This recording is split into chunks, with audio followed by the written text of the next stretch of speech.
Salam bahagia, kita bersama lagi dalam Ruang Bicara yang dibawakan kepada anda tentunya di Bernama TV, dan hari ini juga kita masih memilih satu topik yang cukup relevan sebenarnya dengan perkembangan semasa, dan kita ada 3 tetamu yang cukup istimewa yang sudah pun berada bersama saya di studio Ruang Bicara ini. Baiklah, topik yang kita pilih hari ini di Ruang Bicara ialah kepentingan zakat dan wakaf pasca COVID-19 dan bencana banjir.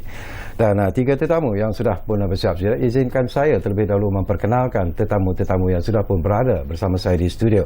Assalamualaikum dan selamat datang kepada yang berbahagia Tuan Haji Abdul Hakim Amir Osman yang merupakan pemangku Ketua Pengawal Eksekutif, Pegawai Eksekutif di PPZ dan juga di MAIP. Assalamualaikum warahmatullahi wabarakatuh. Sehat je ya? Ya, Alhamdulillah. Alhamdulillah. Kami cukup gembira kerana sekurang-kurangnya kita dapat sembang-sembang dalam Ruang Bicara hari ini. Alhamdulillah. Dan kita juga ingin mengucapkan selamat datang kepada seorang lagi tetamu yang berada di tengah tu. Saya suka baju yang dipakai oleh beliau. Jadi selamat datang kepada yang berbahagia Encik Ahmad Saifuddin Haji Mat Tahir, alias Tawahir, Timbalan Pengurus di bahagian Baitul Mal MAIP. Jadi apa khabar Tuan? Alhamdulillah. Sehat ya? Alhamdulillah. Okey. Dan akhir sekali tetamu yang berada jauh di hujung sana, kita ingin mengucapkan juga selamat datang kepada yang berbahagia Tuan Haji Muhammad Syahnis Saleh, iaitu ahli Lembaga Pengarah Pusat Wakaf MAIP. Jadi Tuan Haji, terima kasih kerana sudi bersama kami. Sama-sama, Tuan. Okey. Baiklah, ini satu topik yang saya kira cukup penting sebenarnya. Barangkali saya nak mulakan dulu dengan Tuan Haji Abdul Hakim lah. Kita tahu bahawa selain memang negara sedang menghadapi pandemik COVID-19, tetapi apa yang lebih mengejutkan kita ialah berlakunya bencana banjir pada hari Sabtu dan Ahad yang lalu, dan sehingga kini pun proses ataupun usaha-usaha untuk membantu mangsa-mangsa banjir masih lagi diteruskan sebenarnya, dan semua pihak pelbagai agensi sedang memberikan segala bantuan yang diperlukan. Bagaimana tentang MAIP sendiri? Kita tahu bahawa wilayah Persekutuan Kuala Lumpur juga ramai juga sebenarnya yang menjadi mangsa kepada bencana banjir ini. Mungkin kita boleh berkongsi bersama dengan Tuan Haji. Assalamualaikum warahmatullahi wabarakatuh. Waalaikumsalam. Semua kita sedia maklum bahawa COVID-19 ini sebenarnya banyak menyumbang krisis kemanusiaan dan juga krisis ekonomi dalam negara kita. Dan baru-baru ini kita pun dikejutkan lagi dengan satu bencana yang cukup besar yang melanda negara kita, terutama di wilayah Persekutuan dan juga di Selangor secara khususnya. Dan kalau kita lihat di Selangor, di wilayah Persekutuan contohnya, memang ramai yang terjejas, dan kita mendapat angka lebih kurang dalam 1,344 orang yang terjejas, hilang dari segi harta benda, kemusnahan harta benda dan sebagainya. Sebab itu dari segi kami di PPZ ni, PPZ ni ialah satu organisasi yang ditugaskan untuk memungut zakat, dan kita membantu Majlis Islam dari segi meningkatkan kutipan zakat bagi mereka, mengagihkan kepada mereka yang terlibat. Sebenarnya soalan tu lebih mirip kepada Saifuddin. Cuma apa yang saya nak tekankan di sini, sepanjang pandemik ini kalau kita lihat berlaku peningkatan dari segi bilangan asnaf. Apatah lagi apabila diuji dengan bencana-bencana alam yang seperti ini, sudah tentu dari segi bilangan asnaf yang kita yang melanda dalam negara ini cukup tinggi. Dan kalau kita tengok, kalau dulunya orang dalam di kalangan M40, T20 dan sebagainya, mereka ini akhirnya menjadi B40. Jadi sebab itu kita secara terus terang saya katakan bahawa kutipan zakat ini amat-amat diperlukan. Supaya dengan adanya wang zakat ini kita dapat membantu mereka yang terjejas terutama semasa pandemik dan juga yang dalam keadaan banjir sekarang ni, bagi membantu. Sebab itu kami di PPZ kami membantu untuk mendapatkan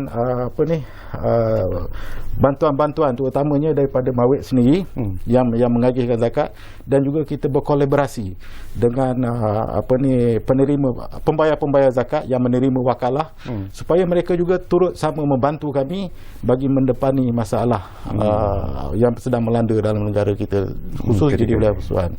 Baik Tuan Haji, nanti kita akan bercakap lebih panjang lebar lagi berkaitan dengan peranan yang dimainkan oleh PPZ dan apa cabaran yang dihadapi oleh PPZ sebenarnya. Tetapi macam Tuan Haji sebutlah, orang yang paling tepat untuk bercakap tentang apa yang dilakukan oleh MAIP dalam membantu mangsa-mangsa banjir itu, utamanya di Kuala Lumpur sendiri. Mungkin kita boleh berkongsi pandangan dan juga pendapat daripada Encik Ahmad. Silakan. Terima kasih Tuan. Berkenaan dengan bantuan sekarang ni, bantuan musibah banjir lah. Memang sedia ada, seperti yang dimaklumkan, sedia ada memang kita dah berdepani dengan musibah COVID-19 dan benda tu disambung lagi dengan musibah banjir. Dan kalau mungkin pagi tadi kita telah pergi bukan setakat banjir, malah tanah runtuh melibatkan 54 buah rumah yang runtuh, yang orang kata musnah sama sekali dari segi rumahnya. Memang tak boleh. Jadi dalam konteks Mawib, kita akan turun apabila terus turun untuk menyantuni mangsa-mangsa yang berlaku banjir ni. Di peringkat awal kita akan turun, kita akan semak dan kita akan beri bantuan permulaan, iaitu bantuan untuk keperluan asasi seperti pakaian sembahyang, pakaian urusan sendiri. Dan begitu je sedikit barang makanan mentah lah.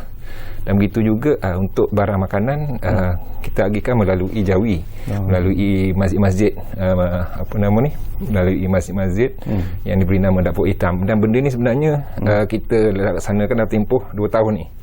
Sebab dalam tempoh COVID ni benda tu masih sebenarnya berlaku. Dan kita perbanyakkan lagi untuk bantu tambah lagi bagi mangsa-mangsa musibah banjir ni. Dan kalau ikut kita pelaksanaan yang kita juga melibatkan agensi-agensi lain seperti PPZ tadi dengan dana wakalah, dengan begitu juga bantuan-bantuan daripada NGO. Mana kita bagi sedikit kepada NGO untuk dia bantu kita untuk mengagihkan bantuan-bantuan kepada mangsa-mangsa tersebut.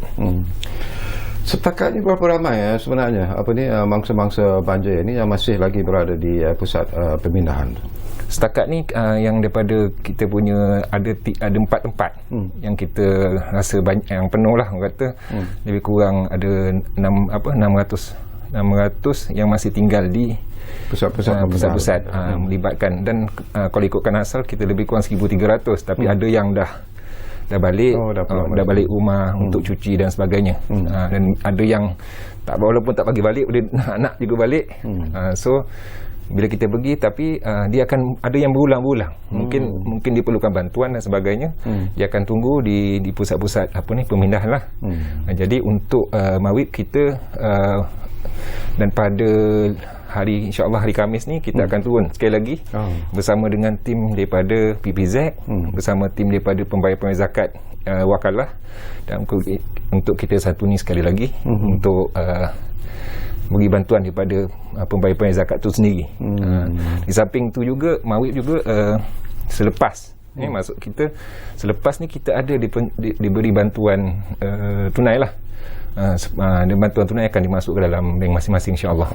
Alhamdulillah. Baik, barangkali Tuan Haji Shanice saya juga nak berkongsi pengalaman dan juga pemerhatian Tuan Haji sendirilah. Tadi masa kita sembang pun Tuan Haji ada beritahu bahawa bangunan Mawib juga sebenarnya dilanda banjir, penuh dengan lumpur dan sebagainya. Apakah ini sesuatu yang dijangkakan atau betul-betul di luar jangkaan bahawa bencana banjir yang menimpa negara kita, terutama di 8 negeri termasuklah terutamanya di Selangor dan di wilayah persekutuan itu sendiri, boleh sampai ke tahap sebegini sebenarnya? Bismillahirrahmanirrahim. Kalau kita melihat keadaan banjir ni, sebenarnya kalau tengok dari segi jangkaan seperti yang dikeluarkan oleh akhbar, Jabatan Meteorologi semua, jelas menyatakan bahawa benda ni jarang sangat berlaku. Dan ada yang dah pula mengatakan bahawa 100 tahun sekali baru berlaku keadaan banjir begini. Dan purata kejatuhan hujan yang turun dalam tempoh 3 hari tu menyamai sebulan punya hujan. Dan keadaan itu menyebabkan hampir kawasan-kawasan yang tidak pernah dinaiki air. Dan kita tengok pun kawasan-kawasan yang mana terutama di wilayah persekutuan seperti di Kampung Periuk, berdekatan dengan Wisma Bernama ni pun sama, yang mana terjejas teruk kan. Dan kita tak boleh jangka keadaan ini. Tapi kalau kita melihat sepatutnya di peringkat kerajaan persekutuan kan, jangkaan bencana ini harus telah disediakan SOP untuk menangani lebih cepat. Dua masalah yang kita lihat kat sini. Satu masalah yang utama adalah masalah koordinasi. Koordinasi ni bukan hanya melibatkan di peringkat Mawib, tetapi juga di peringkat kerajaan persekutuan seperti JPAM, bomber, polis, tentera, apa semualah. Koordinasi ini perlu dimantapkan lagi supaya tiada mangsa-mangsa banjir yang mana tersangkut di rumah-rumah sampai 2 hari, sampai 3 hari dan tidak menerima bantuan makanan kan. Dan kita melihat kalau boleh koordinasi ini dapat akan datang didrillkan supaya tidak berlaku lagi masalah-masalah yang kata lambat bantuan dihantar.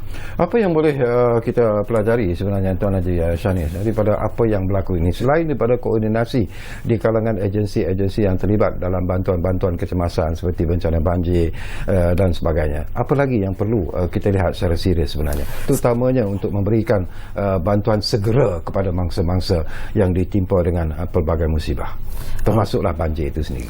Saya ingat bahawa bantuan segera ni di peringkat Mawib pun memang telah buat bantuan segera seperti makanan, keperluan-keperluan asas telah dibuat. Tetapi pada saya, untuk kita melihat segi elemen wakaf, bagaimana kita melihat Yang Amat Berhormat Perdana Menteri dalam rancangan Malaysia ke-12 telah menyatakan bahawa kita kena pelbagaikan instrumen wakaf. Tu. Yang kedua, belanjawan 2022. Ada 2 wakaf yang telah dinyatakan. Antaranya satu wakaf bencana dan wakaf kesihatan. So dah tiba masa ni kita lihat kenapa saya nampak kita dah nampak kerajaan persekutuan telah nampak keadaan ni sangat-sangat kritikal. So wakaf bencana ni perlu diaktifkan segera. So kalau bila ada wakaf bencana ni, keperluan-keperluan yang segera pada waktu bencana dapat ditangani dengan menggunakan instrumen wakaf tersebut. Kan? So instrumen wakaf bencana ni kita bukan sekadar nak berkata bantuan yang jelas macam Mawib boleh bagi, tapi keperluan-keperluan yang lebih mendesak seperti jentera, bot, lori, apa semua tu yang boleh dijanakan melalui instrumen wakaf. Itu yang paling penting sekali sebenarnya. Kan? Sebab jelas apa belanjawan 2022 jelas menunjukkan keperluan wakaf bencana tu. Apa yang berlaku sekarang ni kita perlu buat segera. Kan? Tak boleh ditangguhkan lagi, tak boleh tunggu 2022 baru nak mulakan wakaf bencana tu. Wakaf bencana tu sekarang dah perlu diaktifkan. Pandangan apa ni Tuan Haji sendiri dalam isu ni je. Sesuatu yang cukup menarik dan penting, walaupun kita menghadapi pandemik COVID-19, kita terpaksa melalui SOP yang begitu ketat dan sebagainya. Tetapi sesuatu yang saya kira mungkin menggerakkan hati kecil kita untuk merasa bangga ialah apabila masjid-masjid dibuka kepada mereka yang menghadapi bencana banjir. Mereka boleh tinggal ataupun tumpang di masjid itu untuk seketika, tak kira agama dan bangsa. Jadi apakah Tuan Haji melihat bahawa ini betul-betul menepati apa yang kita sebut sebagai mewujudkan semangat keluarga Malaysia itu sebenarnya, Tuan Haji? Ya, saya setuju dengan pandangan Syakawi tadi, bahawa instrumen-instrumen yang ada dalam masyarakat kita ada seperti institusi masjid, surau, sepatutnya digunakan untuk kita membantu masyarakat setempat, khususnya apabila berlaku bencana-bencana yang seperti ini. Dan itu pun daripada zaman Rasulullah sendiri pun masjid tu dia jadi one stop center. Dan kita nakkan masjid ini juga memainkan peranan yang lebih, bukan sekadar orang datang untuk menunaikan kewajipan solat dan sebagainya, tetapi lebih daripada itu, jadi pusat pengembangan ilmu, menjadi pusat kemasyarakatan dan sebagainya. Sebab tu kalau kita tengok, kalau hikmah di sebalik COVID ni, kita dapat lihat bahawa masjid dan surau ni memainkan peranan mereka dalam membantu masyarakat setempat, terutamanya khusus untuk mendapatkan bantuan-bantuan dari segi makanan, keperluan-keperluan yang mendesak yang menjadi orang panggil rintihan daripada masyarakat di bawah sana.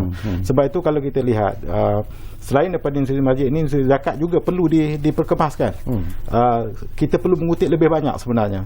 Ramai orang kalau kita tengok dulu, orang bila sebut pasal zakat dia kata PPZ ni hanya pandai mengutip saja.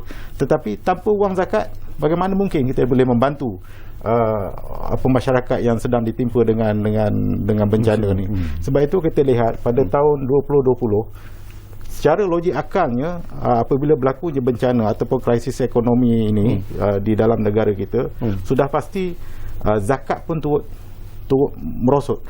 Tetapi berlaku di sebaliknya, apabila kita berjaya mengutip zakat meningkat sebanyak 11% berbanding tahun-tahun sebelumnya, dan ini merupakan peningkatan yang tertinggi yang kita pernah capai dalam tempoh 34 tahun yang kita 31 tahun minta maaf yang kita pernah tubuhkan PPZ ini. Jadi saya melihat bahawa bila berlakunya pandemik ini, masyarakat bukan sahaja teruja untuk sama-sama berganding bahu dengan agensi-agensi kerajaan, terutama dengan pusat-pusat zakat dan sebagainya, sebagai membayar zakat mereka, menunaikan tanggungjawab, sebab nawaitu mereka adalah untuk membantu orang yang terkesan. Jadi inilah masanya pun. Kalau daripada apa yang Tuan Haji sebut, saya difahamkan juga bahawa PPZ Mawib sendiri sudah pun mengadakan ataupun sedang mengadakan satu kempen, apa yang disebut sebagai kempen Year End Zakat ataupun YEZ 2021 hingga hujung tahun ini. Mungkin boleh Tuan Haji terangkan sedikit mengenai kempen ini dan apakah matlamat yang ingin dicapai sebenarnya melalui kempen ini, Tuan Haji? Sebenarnya kempen Year End Zakat ni dia bertemakan berdiri bersama. Berdiri bersama ni maksudnya kempen ini adalah bertujuan untuk menggajak pekerja-pekerja dari sektor kerajaan dan juga sektor swasta untuk sama-sama melaksana atau menunaikan pembayaran zakat, menggalas tanggungjawab bagi membantu mereka yang terkesan dalam situasi sekarang ini. Jadi kalau kita lihat dari segi kempen YES ini sebenarnya adalah merupakan satu seruan atau galakan kepada para pembayar zakat supaya mereka segera menunaikan zakat mereka, terutamanya sebelum 31 hari bulan Disember. Kerana selain daripada membayar zakat dan mendapat potongan cukai daripada lembaga hasil dalam negeri, mereka juga dapat melaksanakan tanggungjawab bagi membantu orang-orang yang terkesan sekarang ni. Kita banyak sekali diuji sekarang ni. Kalau kita lihat selepas Covid, kita bersambung dengan banjirnya dan baru-baru ini dengan tanah runtuhnya, dengan kebakarannya dan sebagainya. Semua berlaku dalam keadaan serentak. Jadi mana mungkin kalau kita tidak dapat mengutip zakat yang banyak, bagaimana mungkin kita boleh salurkan dan kita boleh membantu mereka yang terkesan ni. Sebab itu insya-Allah pada tahun ini adalah masanya untuk kita tengok balik. Saya seru kepada masyarakat di luar sana, semak balik pendapatan kita. Mungkin ada OT, ada bonus, ada emolument dan lain yang kita terima yang belum sempat kita tunaikan zakatnya, maka inilah masanya untuk kita semak dan kita kira. Dan sekiranya ada baki-baki yang belum ditunaikan, kita tunaikanlah sebelum 31 hari bulan ini. Dan juga kita harap dengan zakat-zakat yang lain, contohnya zakat simpanan pun begitu juga, mereka semak balik. Bukan hanya zakat pendapatan, tetapi zakat simpanan, zakat KWSP, mungkin ada yang dah buat pengeluaran nombor 50, 55 dan sebagainya yang belum dikeluarkan. Inilah masanya untuk kita membuat semakan. Dan untuk pengetahuan Cik Syakawi, sepanjang tempoh daripada Januari hingga Oktober 2021 ini, pihak Mawib telah, saya difahamkan pihak Mawib telah membelanjakan sebanyak 587 juta. Sedangkan jumlah kutipan zakat yang kami pungut melalui PPZ Mawib adalah sebanyak 577 juta. Jadi jumlah yang diagihkan melebihi jumlah yang dikutip. Maknanya zakat yang kami kutip ini masih belum mencukupi, dan kita memerlukan sokongan daripada pembayar-pembayar zakat. Kalau dilihat tahun lepas ada peningkatan sebanyak 11%, tahun ini juga ada peningkatan tetapi sebanyak 8% sahaja. Jadi kita nak seru kepada mereka yang tidak diuji, kita masih ada pekerjaan, kita masih ada pendapatan dan sebagainya. Inilah masanya untuk sama-sama kita membantu. Timbul satu persoalan yang menarik jugalah. Mungkin tak tahulah, mungkin Cik Ahmad boleh memberi komen dalam isu ini, ataupun Muhammad Syahni sendiri pun boleh menambah nanti. Ada persepsi, ada bermain di luar sana yang mengatakan bahawa kutipan zakat itu alhamdulillah lah mungkin mencapai ke tahap yang diinginkan, walaupun macam Tuan Haji kata masih lagi ada kelompongan-kelompongan yang perlu diisi sebenarnya. Tetapi ada juga pihak-pihak tertentu yang memainkan isu mengatakan bahawa pembahagian zakat itu sendiri dilihat kadang-kadang tidak menepati kesasaran yang diinginkan ataupun yang ditargetkan. Apakah ini terjadi ataupun tidak sebenarnya, Encik Man? Okey, dari segi persepsi memang kita sentiasa hadapilah benda ni daripada kritik orang luar, orang netizen dan sebagainya melalui media sosial dan sebagainya. Memang kita sentiasa ambil mana yang baik, kita akan ambil lah. Kita akan ambil sebagai kita punya pembetulan dan kita punya tindakan. Tetapi apa yang kita agihkan bantuan-bantuan atau duit zakat tersebut melalui beberapa skim, dan kita Mawib tidak mengagihkan secara orang kata sembrono ataupun secara ikut suka. Kita mengagihkan, kita dipantau. Yang pertamanya kita melalui jawatan kuasa hukum syarak, atau boleh dipanggil fatwa lah, mesyuarat fatwa. Dan begitu juga kita diaudit setiap tahun oleh audit negara. Kalau bukan audit swasta atau audit mana-mana, tapi audit negara yang akan akan semak kita punya perbelanjaan kita adakah menepati, yang pertama sama ada menepati hukum syarak, dan yang kedua menepati tak dari segi SOP dan peraturan kerajaan, dari segi apa, penyaluran bantuan, dari segi pembelian bantuan, peralatan bantuan dan sebagainya. Jadi pada kita benda ni selagi kita mengikut acuan syarak, selagi itu kita rasa benda yang kita laksanakan adalah mengikut peraturan. Baik, mungkin Tuan Haji Shaniz ingin menambah, dan saya juga nak dapat pandangan Tuan Haji Shaniz nanti jugalah tentang wakaf-wakaf terbaru yang mungkin boleh dimajukan oleh MAIP sendiri. Okey, berkenaan dengan persepsi masyarakat mengatakan bahawa MAWIP ni tidak membantu orang apa semua kan. Persepsi ni saya rasa perlu dilihat secara orang kata lebih holistik lah kan. Saya rasa di peringkat MAWIP ni kita dah ada saluran hotline iaitu Jejak Asnaf tu kan. Daripada masyarakat menjadi keyboard warrior mengatakan benda-benda yang tak betul, saya rasa lebih baik maklumat-maklumat bantuan yang diperlukan tu, yang dirasakan perlu disalurkan oleh pihak MAWIP tu, disalurkan melalui saluran Jejak Asnaf tadi. Itu adalah lebih baik kan, daripada kita hanya berdegar-degar di media sosial tetapi maklumat tu tak sampai kepada pihak yang sepatutnya. Salurkanlah ke Jejak Asnaf tersebut lah. Di peringkat wakaf ni kita melihat bahawa wakaf ni adalah satu benda yang sangat pada saya berlainan dengan zakat. Zakat ni jelas dalam Quran dah dinyatakan bahawa ada 8 asnaf untuk diberi, dan telah jelas juga dinyatakan bahawa nilai zakat tu adalah 2.5%. Tetapi untuk wakaf ni tiada satu pun nilai yang jelas. Kita memberi 2.5% daripada pendapatan kita. Masih ada lagi 97.5% lagi. Kita tanya balik pada diri kita, 97.5% ni kita salurkan ke mana? Kan kalau tadi Tuan Haji Hakim cakap 587 juta dikolek dengan hanya 2.5%. Bagaimana kalau 25% tadi digandakan menjadi 5%? 25% untuk zakat dan 25% kepada wakaf. Dan collection tu akan jadi 1 bilion. Perbezaan antara zakat dengan wakaf ni kita dapat lihat bahawa zakat ni perlu dia belanja habis kan. Wakaf ni boleh dikembangkan lagi kan. Dengan ada 500 juta, kalau dapat ditambahkan tadi, mungkin akan datang dia akan lebih besar lagi menjadi 1 bilion, 2 bilion, 3 bilion. Dan nilai yang lebih besar ni dapat digunakan, dibantukan mengambil manfaat daripada tersebut supaya dapat mudah lagi akan datang. Dan tak perlu dah akan datang kita nak mengharapkan collection pada orang ramai apa benda semua kan. Sebab wakaf ni lah orang kata membina peradaban kan, menjamin orang kata kita lihatlah orang cerita pasal buat wakaf ni daripada dulu sampai sekarang hanya bercerita pada wakaf tanah, wakaf kubur, wakaf masjid. Tapi konsep wakaf ni sebenarnya sangat besar Tuan Syakawi. Sangat besar kan. Kita lihat segi enterprise ataupun segi perniagaan perdagangan kan. Syarikat tertua di dunia ataupun perniagaan yang tertua di dunia adalah perniagaan wakaf. 1400 tahun yang lebih kan, daripada Telaga Sayyidina Osman sehingga sekarang masih ada, hingga hotel ada di Mekah, hasil daripada 1400 tahun kan. Model ekonomi wakaf ni adalah model ekonomi yang mampan kan. Saya menyeru kepada pihak kerajaan dan juga semua agensi lihat balik model ekonomi wakaf ni kan. Sebab model ekonomi wakaf ni telah terbukti 1400 tahun kekal kan. Tiada company ataupun syarikat ataupun perniagaan yang melebihi usia 1400 tahun melainkan wakaf yang ada kan. Di peringkat pusat wakaf MAWIP ni kita ada 2 program yang kita nak buat. Satu adalah program berkenaan dengan wakaf takaful, yang mana penyumbang-penyumbang takaful ni dia selain mendapat manfaat takaful tersebut tetapi dia juga boleh menyumbang kepada dana wakaf tersebut. Yang kedua, kita juga bekerjasama dengan satu syarikat kewangan untuk melancarkan unit trust ataupun dana amanah wakaf. Ini pun akan dibuat dalam tahun 2022. Dan insya-Allah pada tahun 2022 ni akan dijadikan sebagai tahun wakaf MAWIP.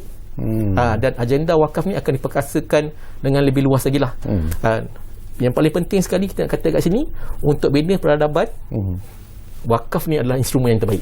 Okey, alhamdulillah, semakin menarik sebenarnya perbincangan kita ini, tapi seperti biasalah kita diarah untuk berehat dulu buat seketika, dan anda jangan ke mana-mana, kembali semula sebentar saja lagi bersama kami di Ruang Bicara yang kami bawakan kepada anda tentunya di Bernama TV. Kita jumpa lagi selepas ini.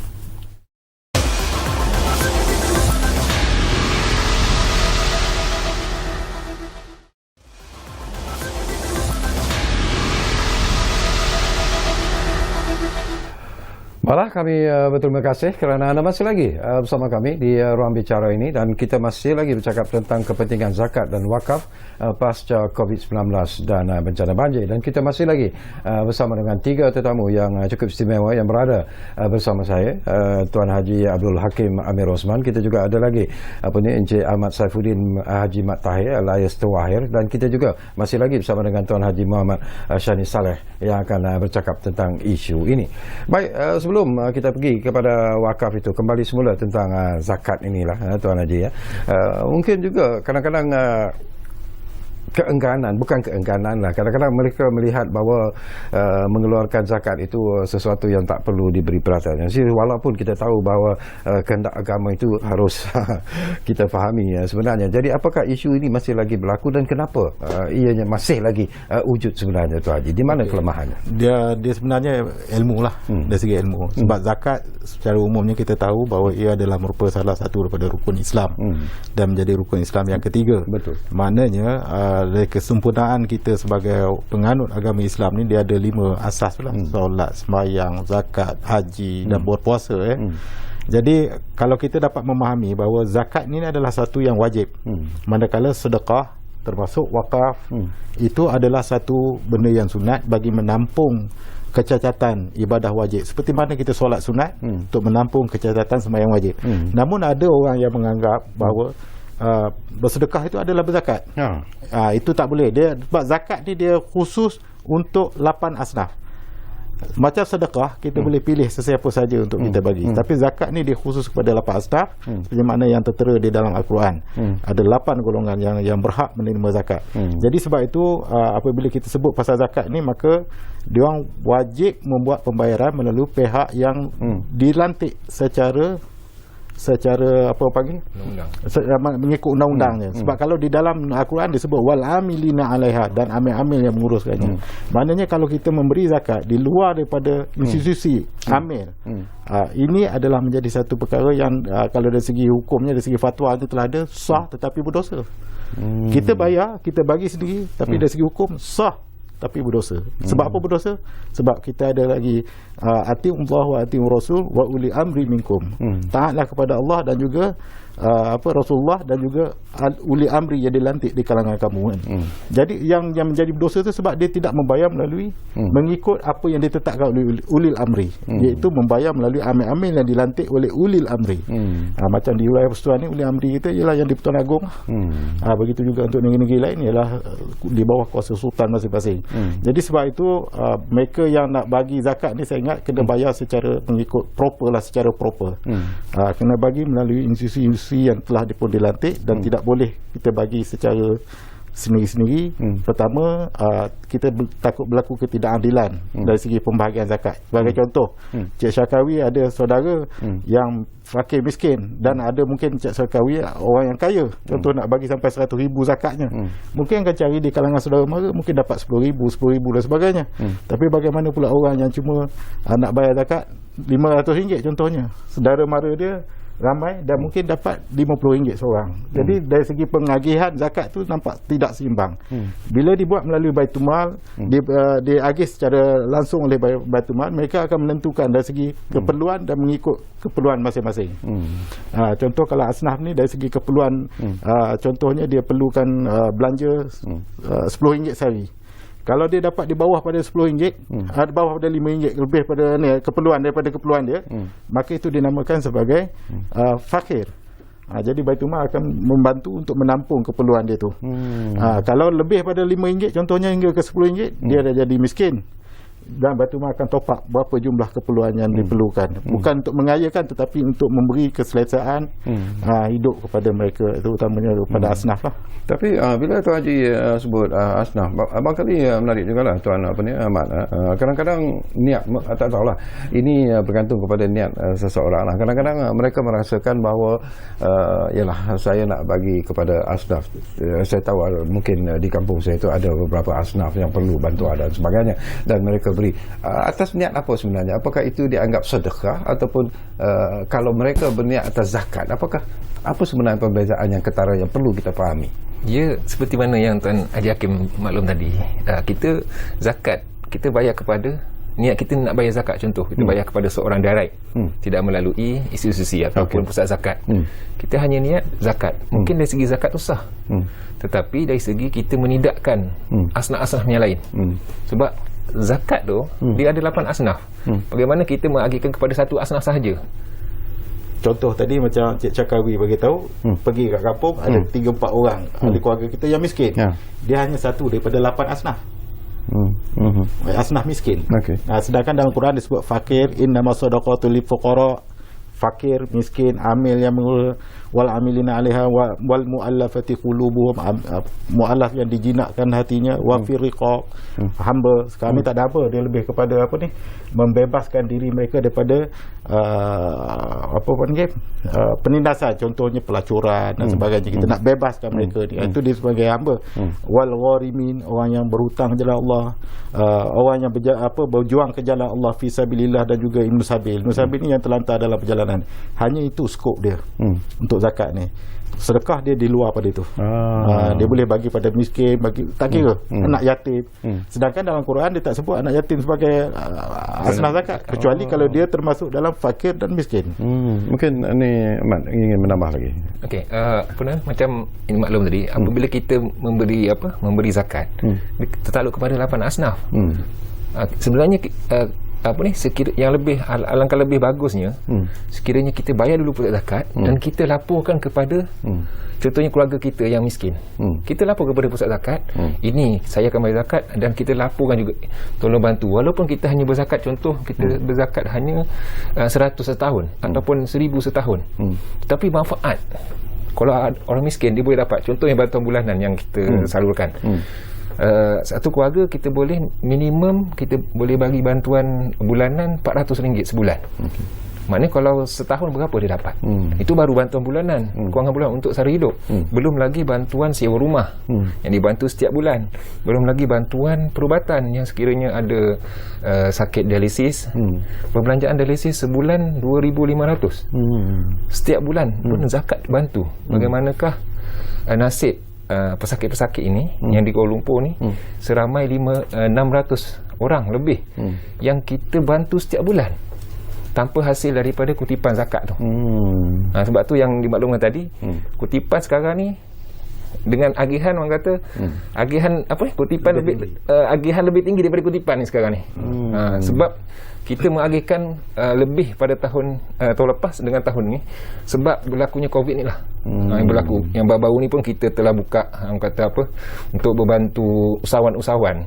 Kita baru-baru ni kita buka kali pertama Musaadah Tijariah 1.0 pada bulan 3, dan pada baru-baru ni bulan 10 baru ni kita buka 2.0, yang mana kita bagi setiap usahawan ni 3,000 seorang, dan ada sekarang ada 2,000 yang dalam list kita, usahawan yang kita bantu sebanyak RM3,000 seorang, dan kita akan pantaulah yang 2,000 ni, tengok macam mana prestasi dia untuk bangkit semula sebenarnya Covid ni. So, dalam isu ini saya ingin mengucapkan syukur dan juga jutaan terima kasih lah. Saya juga ada sahabat yang cukup dekat dengan saya lah. Dia sendiri mendapat bantuan zakat daripada Mawib sebenarnya, dan dia cukup bersyukur sebenarnya, dan ialah dia OKU, dan akhirnya dia merasakan bahawa dia boleh ke depan sebenarnya dari segi perubatan. Dia juga dapat bantuan, dia nak buat bisnes pun dia dapat bantuan. Jadi kehidupan dia itu begitu terjaga sehingga ke detik ini. Jadi itu yang dia suruh saya sampaikan ucapan setinggi-tinggi ucapan terima kasih dan syukur. Mungkin saya nak tambah sikit Kawi. Di Mawib ni kalau kita tengok dari segi jumlah penerima bantuan, keluarga yang menerima bantuan lebih daripada 28,000 lah sekarang kan. Kalau dulu 29,000. Kalau dulu sekitar dalam 22,000 keluarga yang dibantu, bukan keluarga, ketua keluarga. Jadi ini menggambarkan kita bila berlakunya Covid ini, peningkatan bilangan asnaf tu makin mendadak, dan mereka memerlukan lebih daripada 10 juta sebulan untuk disalurkan kepada 29,000 keluarga tu. Jadi memang kita memerlukan sangat kutipan zakat ni.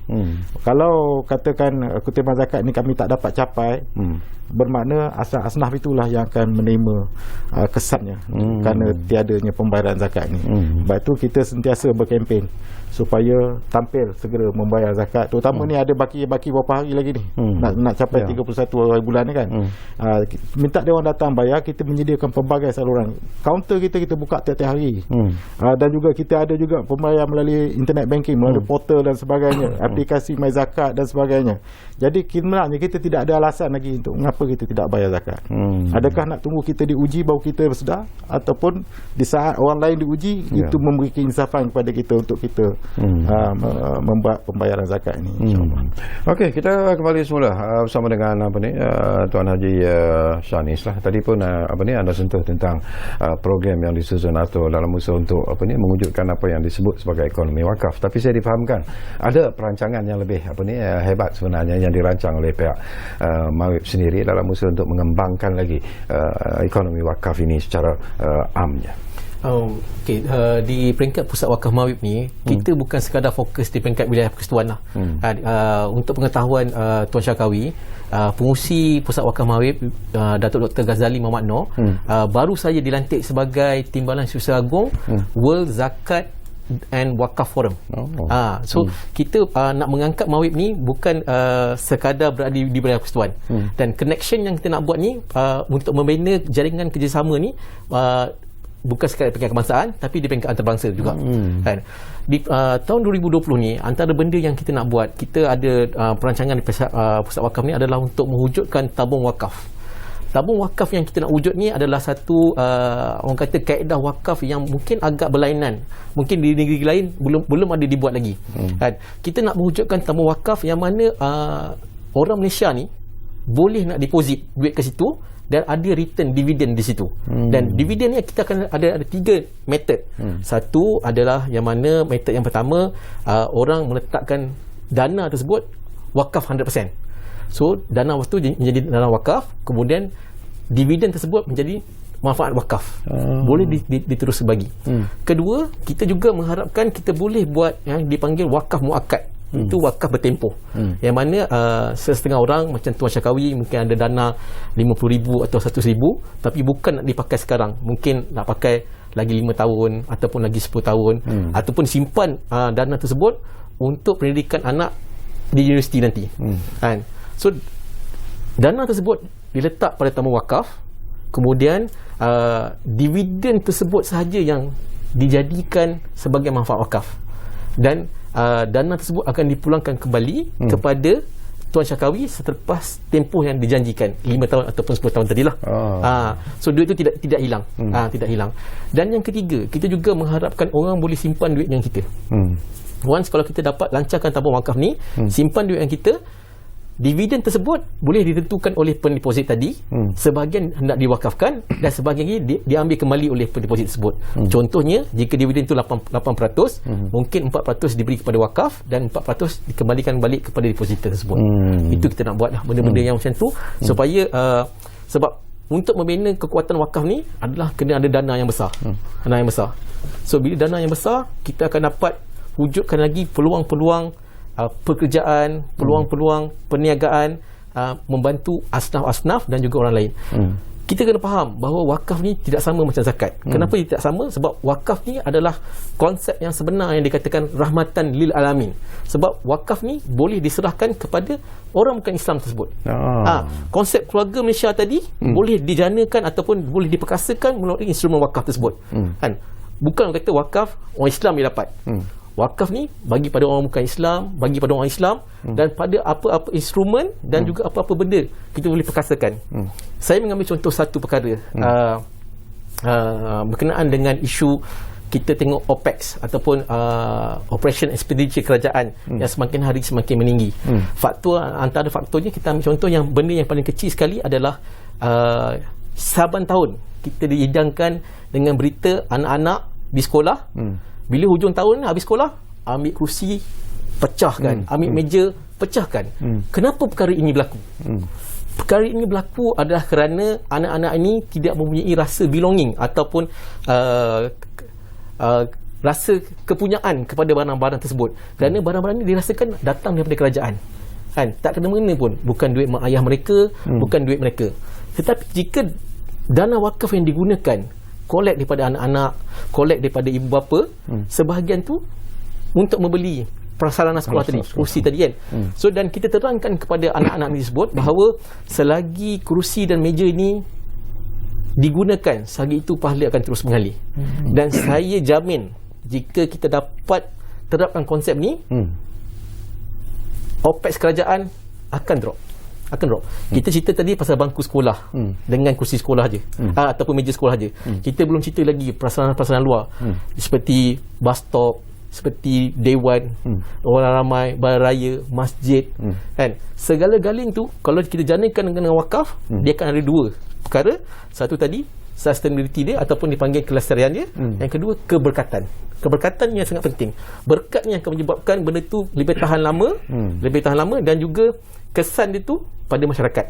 Ubah masyarakat ni, wakaf ni bukan sekadar instrumen ekonomi, tetapi wakaf ni adalah satu instrumen yang mampu mengubah akhlak masyarakat daripada orang kata hanya menerima, memberi, tetapi juga menjaga kelestarian masyarakat tersebut.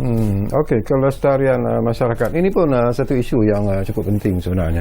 Dan barangkali Encik Ahmad dan juga Tuan Haji nanti juga boleh berkongsi pandangan lah. Kita kembali semula kepada apa yang ingin kita bincangkan, iaitu tentang kepentingan zakat dan wakaf pasca COVID-19 dan bencana banjir.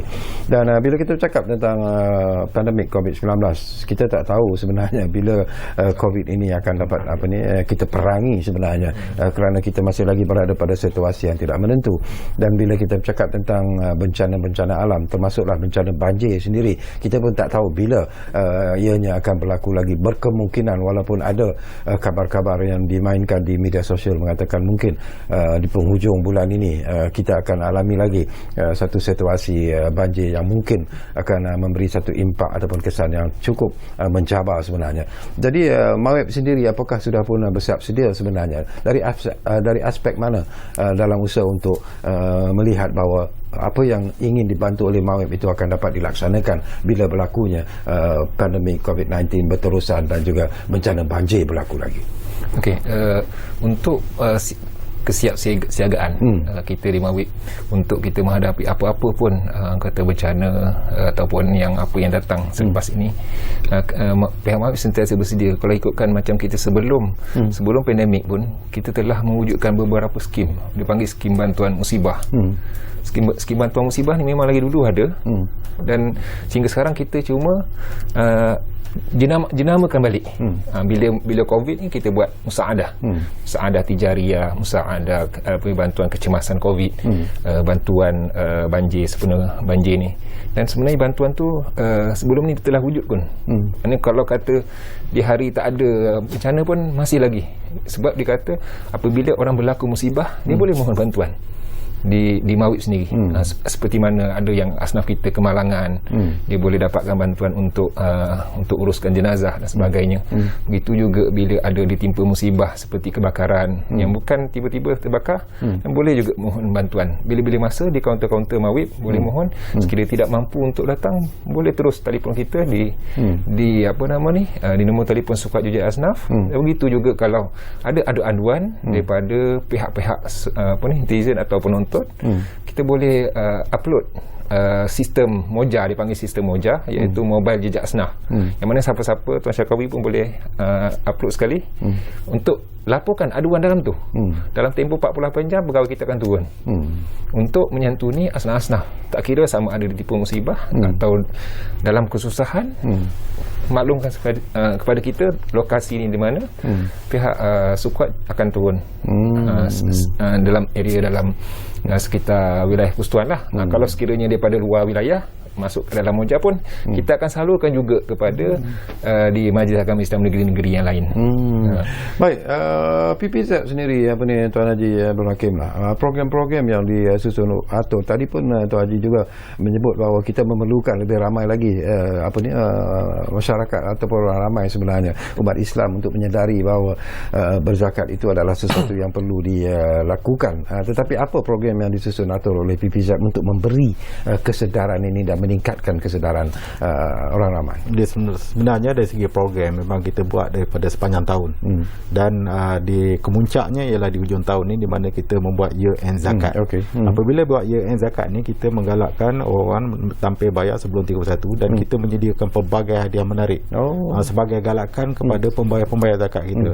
Antaranya dia boleh berpeluang untuk memenangi Thermomix yang make Jerman orang kata, yang kita boleh masak pakai. Kemudian kita ada iPhone, kita ada apa ni vacuum cleaner yang kita bagi sebagai hadiah. Dan ini sekurang-kurangnya untuk kita menggalakkan mereka untuk tampil bayar zakat. Di samping kelebihan-kelebihan mereka untuk bayar zakat ni, pertama dari segi rebate cukai. Memang seorang yang membayar zakat ini dapat tolakkan daripada cukai pendapatan 100%. Yang keduanya, potongan zakat berjadual yang kita buat secara bulanan, potongan melalui potongan gaji dan sebagainya, boleh diselaras terus dengan potongan cukai bulanan kita. Dan yang ketiganya, pembayar zakat yang membuat pembayaran zakat melalui PPZ Mawib, mereka ini dilindungi oleh khairat kematian. Untuk pengetahuan, saya rasa belum ada lagi agensi zakat yang memberi perlindungan seumpama itu.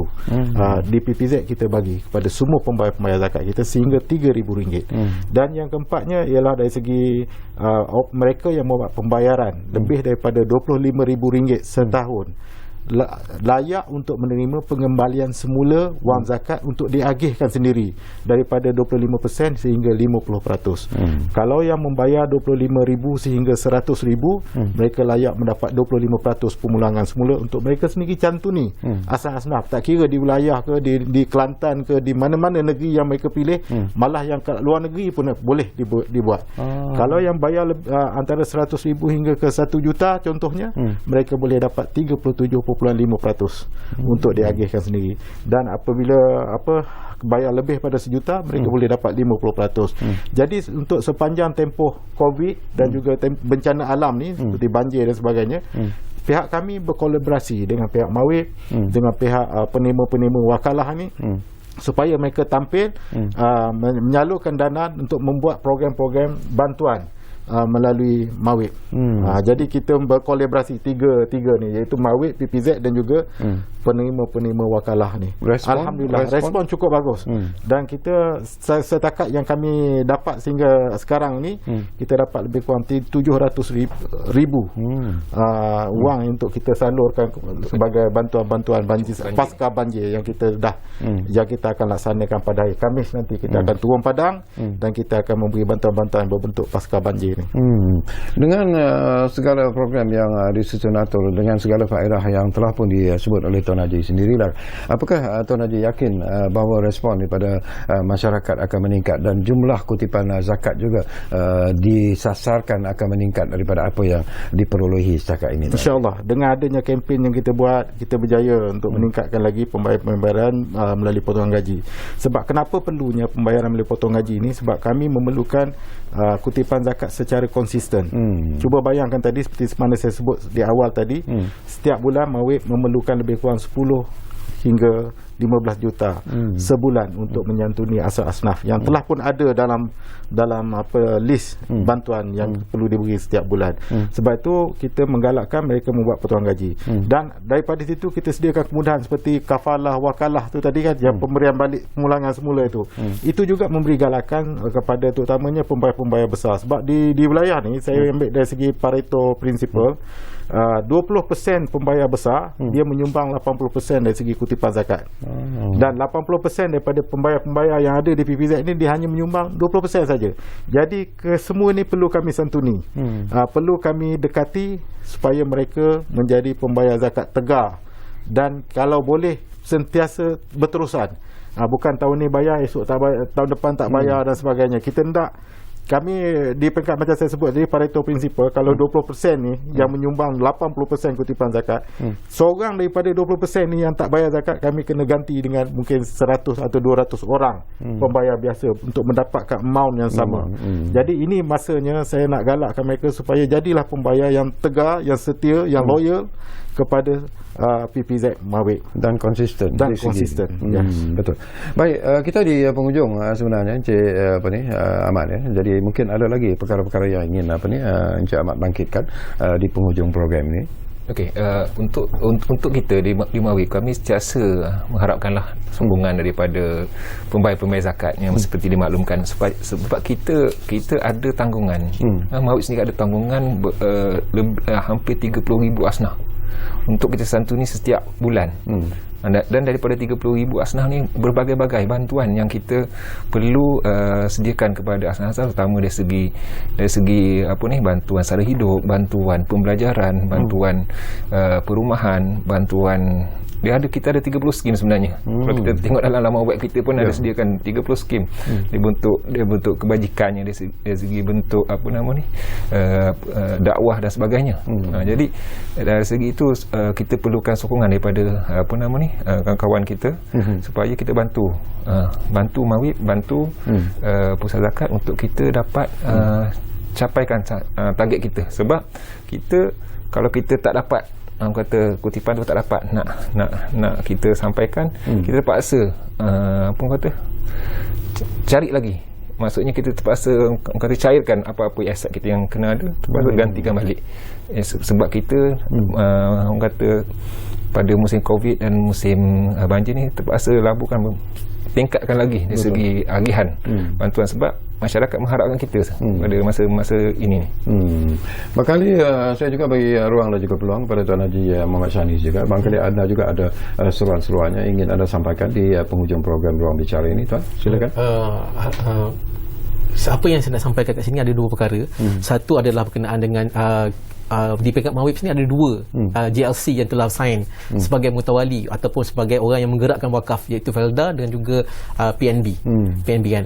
Dan kita mengharapkan selepas ni lebih ramai lagi JLC ataupun JLC yang lain yang untuk bersama-sama dengan pusat wakaf Mawib untuk menyemarakkan ataupun memudayakan wakaf ni kan. Sebab wakaf ni dia bukan sekadar di dunia, tapi kita panggil dia sebenarnya wakaf ni adalah enterprise akhirat kan, yang mana kita serahkan harta kita kepada Tuhan dahulu, pada Allah dahulu, dan baru diserahkan atau digunakan manfaatnya kepada umat keseluruhan, insyaAllah.